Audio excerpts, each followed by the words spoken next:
Hello बच्चों, आपका मेरे चैनल शिक्षागर में स्वागत है। इससे पहले के वीडियो में मैंने आपको मॉडल पेपर 3 के 96 क्वेश्चंस बताए थे, जो कि बहुत इम्पोर्टेंट है। आज उसी कड़ी में हम उस मॉडल पेपर का पार्ट 2 डिस्कस करेंगे। इस वीडियो में 97 से लेकर 150 तक के क्वेश्चंस को हम डिस्कस करेंगे। अगर आप मेरे चैनल पर नए हैं तो प्लीज़ मेरे चैनल को लाइक करिए, शेयर करिए एंड सब्सक्राइब करिए, जिससे आपकी UPPCL TG2 और UPR विनर TG2 की तैयारी हो सके। चलिए स्टार्ट करते हैं। और बच्चों, कोशिश करिएगा कि पूरा वीडियो देखें, जिससे आपकी तैयारी हो सके। चलिए अगला क्वेश्चन देखते हैं। निम्नलिखित में से कौन सा भार एक शंट मोटर द्वारा बेहतर संचालित होगा? प्रत्यागामी पंप, विद्युत रेल इंजन, अपकेंद्री पंप, पंखा। तो बच्चों, इसमें आंसर क्या होगा आपका? अपकेंद्री पंखा। अपकेंद्री पंखा जो होगा वो क्या होगा? राइट आंसर होगा। चलिए अगला क्वेश्चन देखते हैं। डिस्क धारा श्रेणी मोटर कब अतिचालित होती है?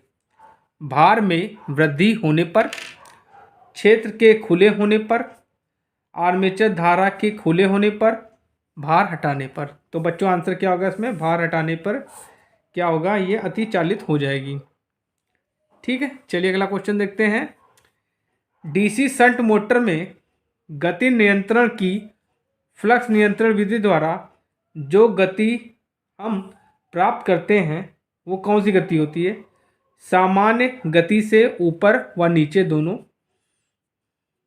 सामान्य गति से केवल नीचे, सामान्य गति से केवल ऊपर, नियत गति के ऊपर। तो बच्चों, आंसर क्या होगा? सामान्य गति के केवल ऊपर। ठीक है, चलिए अगला क्वेश्चन देखते हैं। लोकोमोटिव में प्रयुक्त मोटर डैश डैश है। DC shunt motor, DC series motor, synchronous motor, none. तो बच्चों, आंसर क्या होगा? DC series motor. DC series motor का प्रयोग हम लोग लोकोमोटिव में करते हैं। चलिए अगला क्वेश्चन देखते हैं। टार्क निम्न में से किसके अनुपातिक होता है? None of this, flux, armature current, flux और आर्मेचर करंट। तो देखिए, जो टार्क का रिलेशन होता है वो क्या होता है? Phi is directly proportional, torque is directly proportional to phi into IA। तो यहाँ से आपको क्या पता चल रहा है? टार्क जो होगा आपके फ्लक्स के भी डायरेक्टली प्रोपोर्शनल होगा और आर्मेचर करंट के भी डायरेक्टली प्रोपोर्शनल होगा। तो ये आपका चौथा ऑप्शन बिल्कुल सही है। चलिए अगला क्वेश्चन देखते हैं।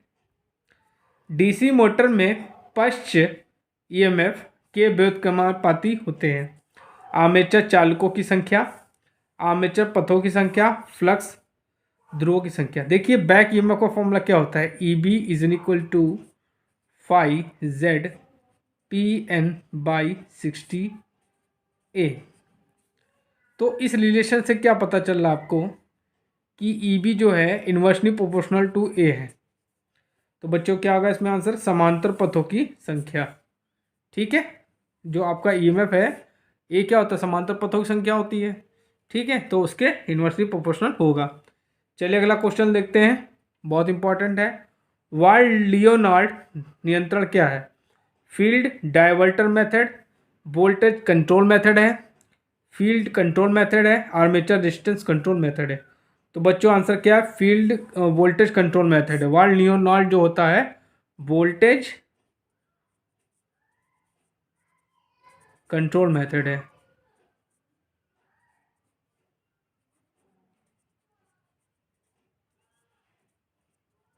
ठीक, चलिए अगला क्वेश्चन देखते हैं।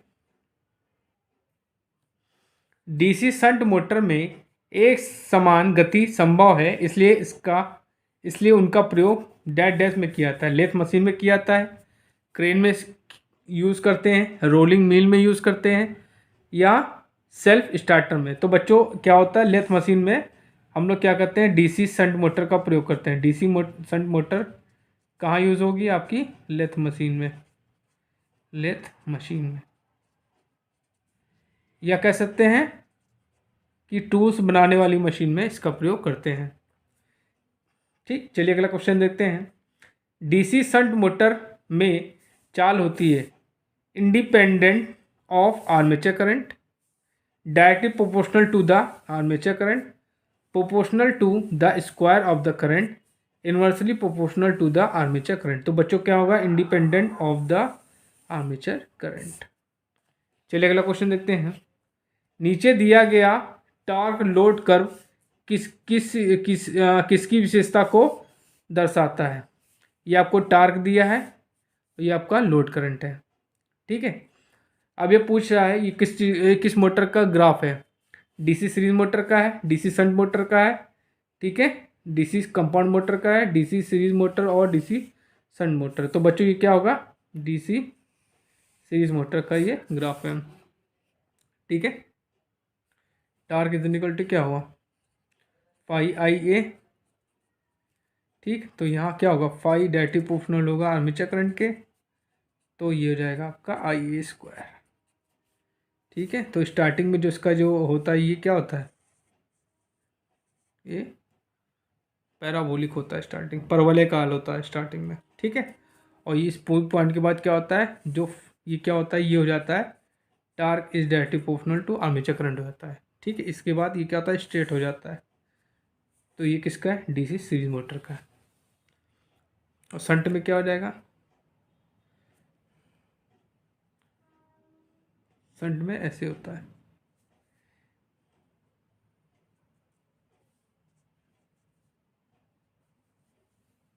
ठीक, ऐसे होता है। आप अगर कैरेक्टरिस्टिक देखना चाहें तो मेरे द्वारा जो लिंक भेजा गया मेरे चैनल पे जाकर आप डीसी मोटर के कैरेक्टरिस्टिक्स को भी देख सकते हैं। चलिए अगला क्वेश्चन देखते हैं। स्टेपर मोटर में प्रयोग किए जाने वाला रोटर है सैलिएंट प्रकार का, स्थायी चुंबकीय प्रकार का, लैमिनेट प्रकार का, कोई नहीं। तो बच्चों क्या होगा, स्थायी चुंबकीय प्रकार का जो हम लोग रोटर प्रयोग करते हैं स्टेपर मोटर में। स्टेपर मोटर क्या होती है, स्टेप में करती है, स्टेप में वर्क करती है। ठीक है, चलिए अगला क्वेश्चन देखते हैं। किसी मोटर द्वारा विकसित यांत्रिक शक्ति तब अधिकतम होती है जब बैक ईएमएफ लागू वोल्टेज के बराबर होता है। मतलब बैक ईएमएफ क्या होगा, ईबी के बराबर हो जाएगा, वो वोल्ट के बराबर होगा, तो ये रॉन्ग है। बैक ईएमएफ लागू वोल्टेज से आधा हो जाए, बैक ईएमएफ वोल्टेज से बैक ईएमएफ क्या हो जाए, V/2 हो जाए। अगला क्या दिया ऑप्शन, बैक ईएमएफ लागू वोल्टेज का 25% हो जाए, ये भी गलत है। बैक ईएमएफ लागू वोल्टेज का 75% हो जाए, ये भी सही। तो ये आपका ये कंडीशन बिल्कुल सही है। ईबी की वैल्यू जब सप्लाई वोल्टेज की आधी हो जाती है तो आपकी जो क्या होती है, यांत्रिक शक्ति क्या होती है, अधिकतम होती है। ठीक, चलिए अगला क्वेश्चन देखते हैं। आर्मेचर प्रतिक्रिया और संतृप्ति नकारते हुए डीसी सीरीज मोटर में स्पीड टार्क अभिलक्षण की आकृति क्या होगी, हाइपरबोला होगी, सर्कुलर होगी, इलिप्स होगी, स्ट्रेट लाइन होगी। तो बच्चों क्या होगा, अति परवलय होगी या हाइपरबोला होगी। चलिए अगला क्वेश्चन देखते हैं, बहुत इंपॉर्टेंट क्वेश्चन है ये। एक डिस्ट्रीब्यूशन ट्रांसफार्मर होता है, स्टेप अप ट्रांसफार्मर होता है, स्टेप डाउन ट्रांसफार्मर होता है, करंट ट्रांसफार्मर होता है, नन। तो बच्चों जो डिस्ट्रीब्यूशन ट्रांसफार्मर होता है, ये याद रखिएगा आप लोग, डिस्ट्रीब्यूशन ट्रांसफार्मर ये क्या होता है, स्टेप डाउन होता है। क्या होता है, स्टेप डाउन होता है। अगर आपसे इसकी इफिशियंसी पूछ ले तो 50% से लेकर 60% तक होती है। ठीक है, अगर आपसे पावर की पूछ ले, पावर ट्रांसफार्मर की, तो ये होती है 95% से लेकर 99% मिलेगा, या कुछ बुकों में आपको 98% मिलेगा। और जो आपका आइडियल ट्रांसफार्मर होता है उसकी इफिशियंसी क्या होती है, 100% होती है। ठीक है, चलिए अगला क्वेश्चन देखते हैं। एक ट्रांसफार्मर में प्राइमरी और सेकेंडरी वाइंडिंग के बीच डैश डैश डिस्टेंस होता है, जीरो होता है, वेरी स्मॉल होता है, इनफाइनाइट होता है, कैन नॉट बी प्रेडिक्टेड। तो बच्चों आंसर क्या होगा, जीरो होता है।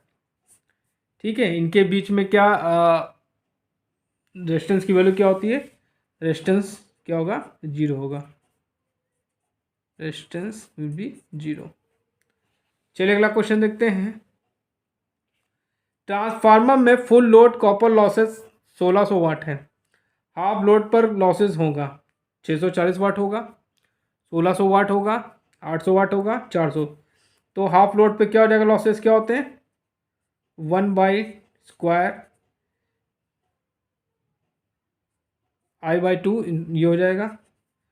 तो ये क्या हो जाएगा आपका 1/4, और लॉसेस कितनी दी आपको 1600। तो 1600 को 4 से डिवाइड करेंगे तो आपका 400 वाट आ जाएगा। तो बच्चों आपका 400 what is the right answer. चलिए अगला क्वेश्चन देखते हैं। बच्चों कोशिश करिएगा, जो मैं वीडियोस आपके बनाता हूँ, आपके लिए बनाता हूँ, मॉडल पेपर बनाता हूँ, मेहनत करके मॉडल पेपर बनाता हूँ कि जिससे आप लोग का सिलेक्शन हो जाए। तो आप लोग कोशिश करिएगा पूरा वीडियो मेरा देखा करिए, क्योंकि मैं इस मॉडल पेपर में चुन चुन के क्वेश्चन लाता हूँ, और जो क्वेश्चंस मैं लाता हूँ वो हर किसी न किसी एग्ज़ाम में पूछे गए होते हैं। ठीक है, चलिए अगला क्वेश्चन देखते हैं। 3 फेस 4 तार वाली सेवा के लिए निम्नलिखित में से कौन सा परिणामित संयोजन उत्कृष्ट है, तो अच्छा है, delta delta, delta star, star delta, none. तो बच्चों क्या होगा, डेल्टा स्टार जो होता है सबसे अच्छा कनेक्शन माना जाता है, डेल्टा स्टार। ठीक है, चलिए अगला क्वेश्चन देखते हैं। भावर धारा की एक कमी डैश डैश है, वाइंडिंग में अधिभारण, वाइंडिंग में सीलन, वाइंडिंग में हीटिंग का नुकसान, और वाइंडिंग में वोल्टेज का बढ़ना। तो बच्चों क्या होगा, वाइंडिंग में हीटिंग का नुकसान। चलिए अगला क्वेश्चन देखते हैं। एक कोर ट्रांसफार्मर में 2 मैग्नेटिक पथ होते हैं, नो मैग्नेटिक पथ होता है, 1 मैग्नेटिक पथ होता है, 3 मैग्नेटिक पथ होता है। तो बच्चों आंसर क्या होगा, 1 मैग्नेटिक पथ होता है, 1 मैग्नेटिक पाथ कोल टाइप। अगर आपसे पूछ ले कि कोर की मोटाई कितनी होती, तो 0.35 mm से 0.5 mm होती है, ये भी आपको पता होना चाहिए। चलिए अगला क्वेश्चन देखते हैं। Current transformer uses, toroidal transformer, centre tap transformer, step down transformer, step up. तो आपका जो सीटी होता है वो क्या होता है, स्टेप अप ट्रांसफार्मर होता है, स्टेप अप ट्रांसफार्मर होता है। ठीक है, इसमें करंट क्या होगी, डाउन होगी, करंट क्या होगी, डाउन होगी, और वोल्टेज बढ़ेगा। और जो आपका पीटी होता है वो क्या होता है, स्टेप डाउन होता है, वो क्या होगा, उसमें करंट इंक्रीज होगी, वोल्टेज डिक्रीज होगा। और जो आपका डिस्ट्रीब्यूशन होता है, डिस्ट्रीब्यूशन ट्रांसफार्मर, वो क्या होता है, स्टेप डाउन होता है। ठीक बच्चों, तो आंसर क्या होगा, स्टेप अप ट्रांसफार्मर है, सीटी।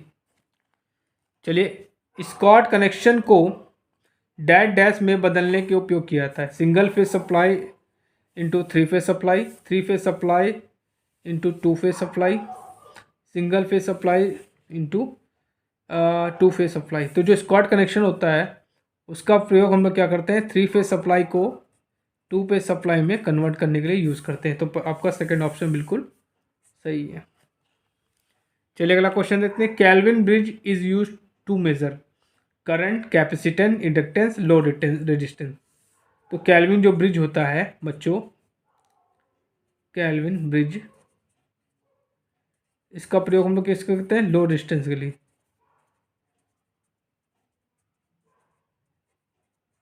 ठीक, चलिए अगला क्वेश्चन देखते हैं। उस मापक यंत्र को क्या कहते हैं जिसमें नियंत्रण बलागुण अनुपस्थित होता है, चल कुंडली मापित, डायनोमो शक्ति मापित, चल लौह मापित और पीएफ मापित। तो क्या होगा? पीएफ मापित।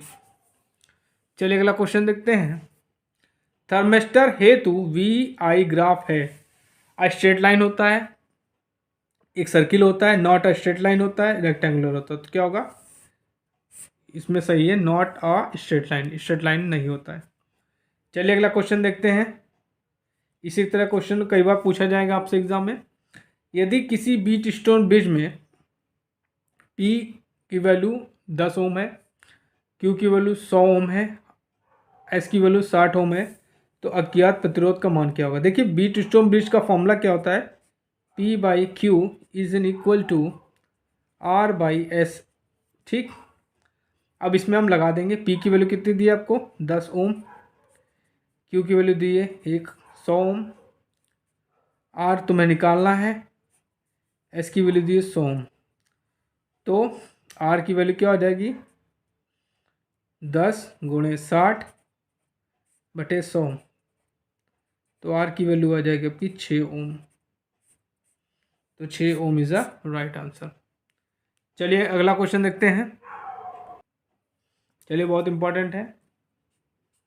धारिता का मान मापने के लिए उपयोग में लाया गया सेतु है। व्हीट स्टोन ब्रिज है। Wheatstone bridge, Wheatstone bridge क्या होता है? अननोन डिस्टेंस को लेकर हैं, अननोन डिस्टेंस।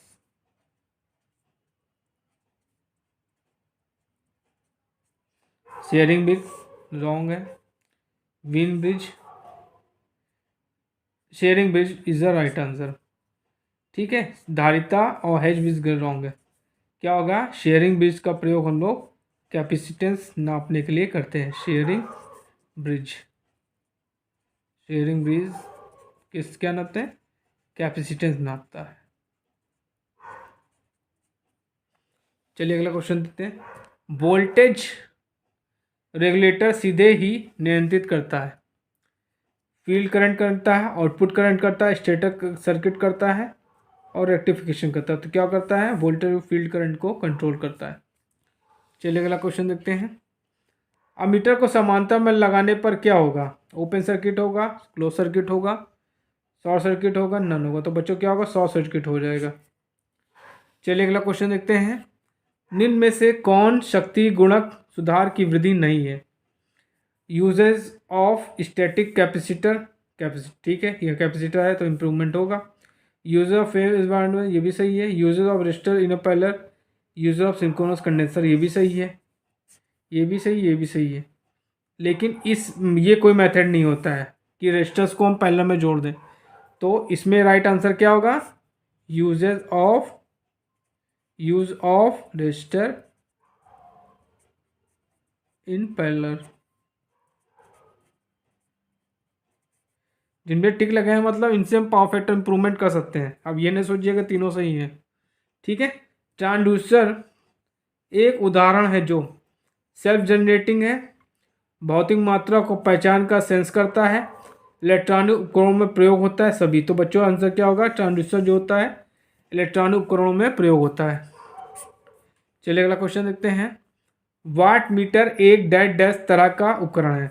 रिकॉर्डिंग इंस्ट्रूमेंट्स है, एन इंडिकेटिंग इंस्ट्रूमेंट्स है, एन एब्सोल्यूट इंटीग्रेटिंग। तो बच्चों क्या होगा? ये इंडिकेटिंग इंस्ट्रूमेंट है, एन इंडिकेटिंग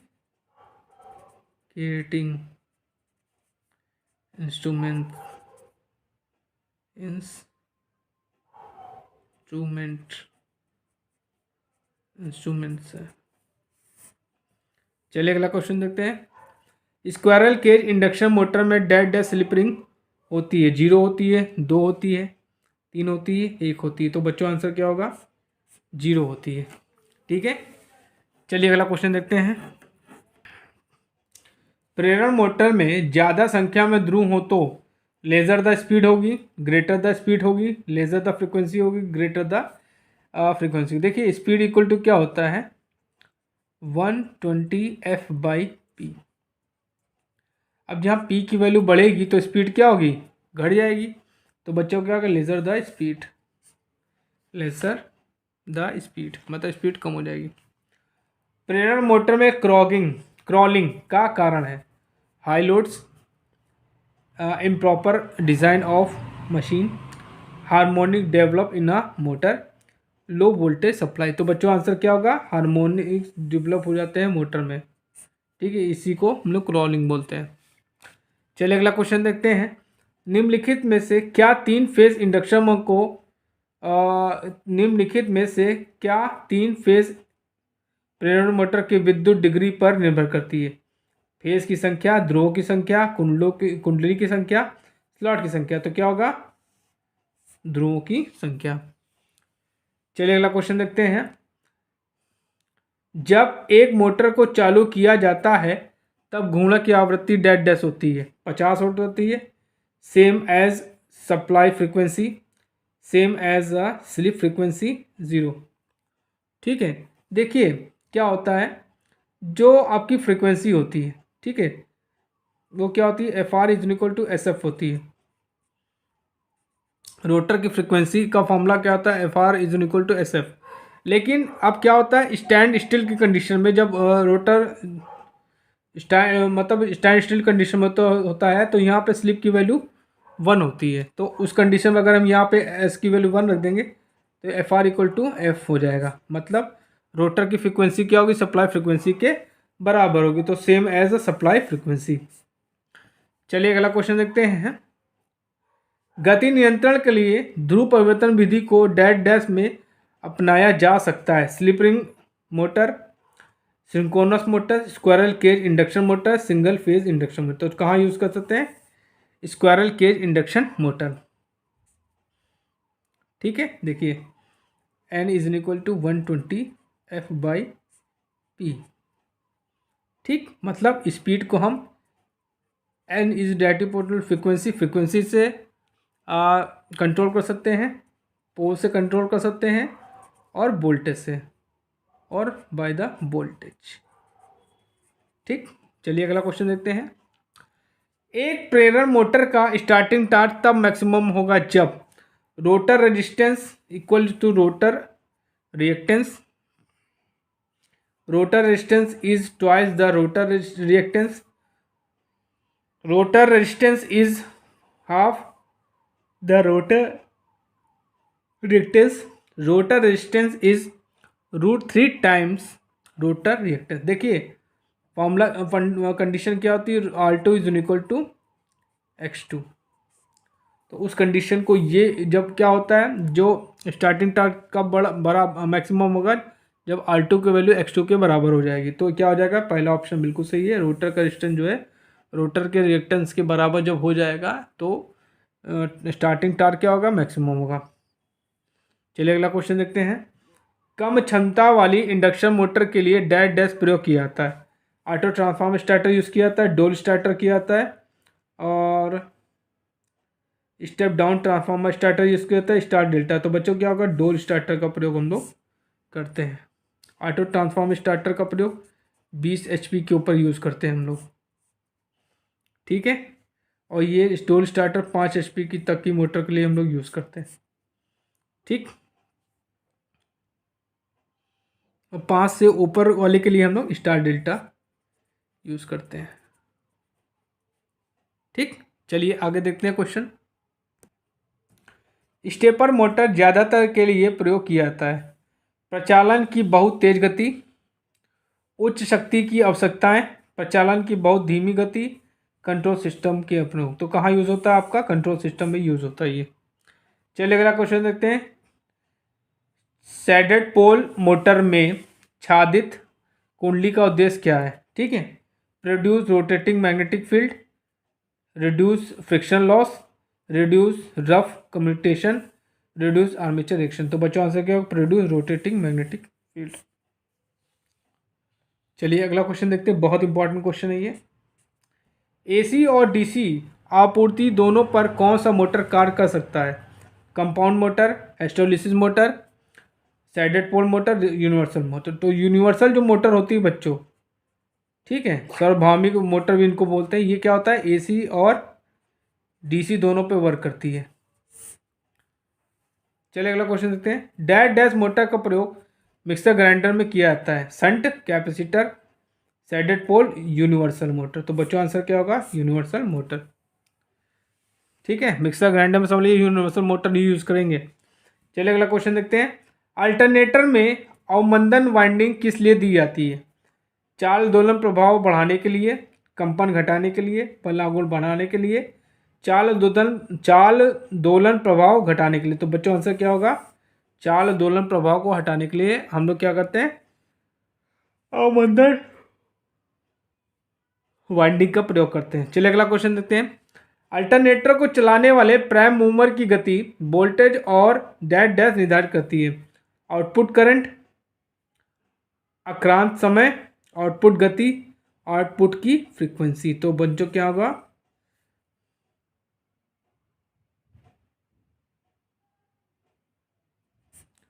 आउटपुट की फ्रीक्वेंसी।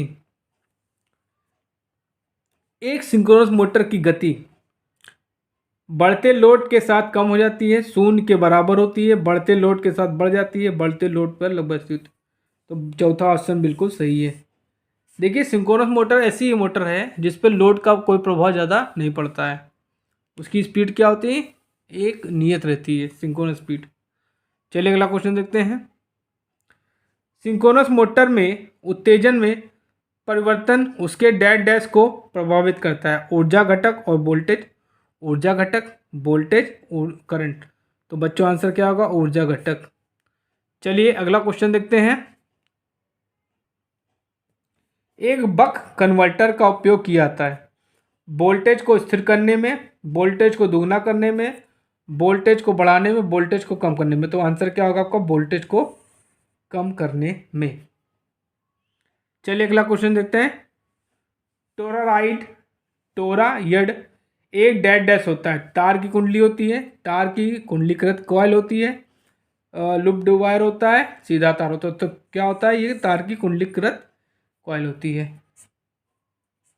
चलिए अगला क्वेश्चन देखते हैं। किस प्रकार की डीसी मशीनों के लिए लैप वाइंडिंग,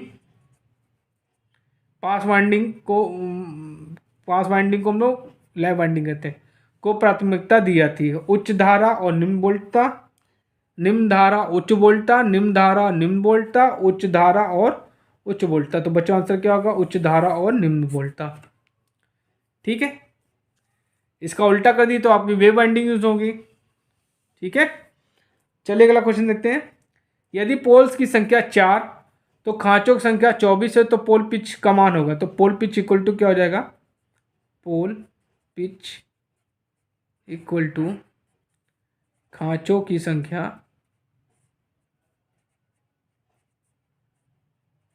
बटे पोलों की संख्या, पोल्स की संख्या। खांचों की संख्या कितना है? 24। पोल्स कितने हैं? 4। तो कितने हो जाएंगे? 6 खांचे। तो बच्चों आंसर आपका 6 खांचे इज द राइट आंसर। चलिए अगला क्वेश्चन देखते हैं। अधिभारण के विरुद्ध संरक्षण प्रदान करने हेतु किस रिले का प्रयोग किया जाता है? Impedance relay, electromagnetic relay, thermal relay, बुको रिले। तो बच्चों आंसर क्या होगा? Thermal relay. बुको रिले कहाँ यूज होती है बच्चों? ट्रांसफार्मर में यूज होती है। ठीक है, ये क्या करती है? इंसुलेशन प्रोटेक्शन के लिए।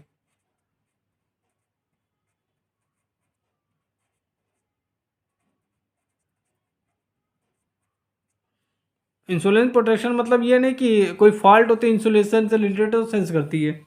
ठीक है, चलिए बहुत इंपॉर्टेंट क्वेश्चन है ये। क्वेश्चन मैं बहुत ढूंढ के लाया हूँ। तड़ित की विसर्जित करंट क्या है? मतलब जो आपकी आकाशीय बिजली है उसकी करंट क्या होती है? ठीक है, 10,000 एम्पियर, 1,000 एम्पियर, 100 एम्पियर और 1 माइक्रो एम्पियर। तो बच्चों आंसर क्या होगा? 10,000 एम्पियर होती है। कितनी होती है? 10,000 एम्पियर। चलिए अगला क्वेश्चन देते हैं। ये भी क्वेश्चन मैं ढूंढ के लाया हूँ। केबल का सर्ज रेजिस्टेंस कितना होता है? 1 ओम होता है, 10 ओम होता है, 25 ओम होता है, 50 ओम होता है। तो क्या आंसर होगा? 50 ओम होता है। तो बच्चों मैंने आपको मॉडल पेपर थर्ड का सेकंड पार्ट का लेक्चर समझाया है। आई होप आप लोग को समझ में आया होगा। कोशिश करिएगा बच्चों पूरा वीडियो देखिए, अगर आप पूरा वीडियो देखेंगे तभी आपको समझ में आएगा, नहीं तो नहीं आएगा।